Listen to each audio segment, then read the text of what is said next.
Rut pasal 1 ayat 1 dan 2. Pada zaman para hakim memerintah, ada kelaparan di tanah Israel. Lalu pergilah seorang dari Betlehem Yehuda beserta istrinya dan kedua anaknya laki-laki ke daerah Moab untuk menetap di sana sebagai orang asing. Nama orang itu ialah Elimelek, nama istrinya Naomi, dan nama kedua anaknya Mahlon dan Kilion. Semuanya orang-orang Efrata dari Betlehem Yehuda. Dan setelah sampai di daerah Moab, diamlah mereka di sana. Kisah ini sebenarnya menuliskan tentang Rut, tentang Naomi, bagaimana Rut setia kepada Naomi sesudah Naomi ditinggalkan oleh suaminya dan anak-anaknya. Tapi lebih dari itu, ayat-ayat ini sebenarnya menggambarkan gambaran tentang kasih Bapa kepada kita, kehendak Bapa untuk kita, tentang Yesus yang telah memberikan kepada kita kehidupannya. Karena Yesus adalah kebenaran yang memerdekakan kita dan memberkati kita. Karena kata Bethlehem sebenarnya mempunyai arti rumah roti. Jadi ini cerita tentang orang yang meninggalkan rumah roti ketika ada kelaparan di tanah Israel. Dia adalah Elimelek yang mempunyai arti Tuhanku adalah Raja. Berbicara tentang Raja Israel.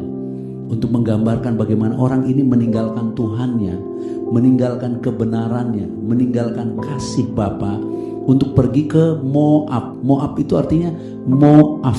Af itu artinya Bapa. Moaf artinya bapanya.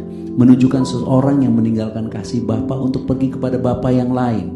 Dan Bapa yang lain itu terlihat lebih indah, lebih subur. Tapi sebenarnya di sana tidak ada jaminan. Itu sebabnya kemudian mereka, Elimelek, Mahlon, Kilion mati di sana. Menunjukkan di luar Bapa yang adalah kasih, di luar Yesus tidak ada kehidupan. Karena di Bethlehem lah Yesus lahir, penebus kita, juru selamat kita. Bahkan sesudah Yesus keluar dari Bethlehem, dia katakan, akulah roti hidup. Barang siapa makan dagingku dan minum darahku, ia akan kubangkitkan pada akhir zaman dan mempunyai hidup yang kekal.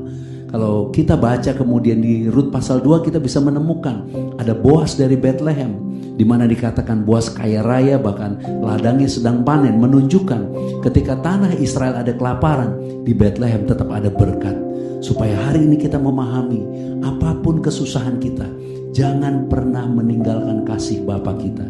Jangan pernah meninggalkan Yesus.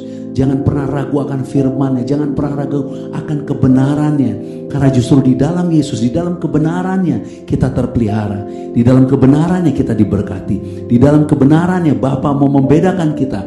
Di masa kesusahan sekalipun, Dia sanggup memberkati kita.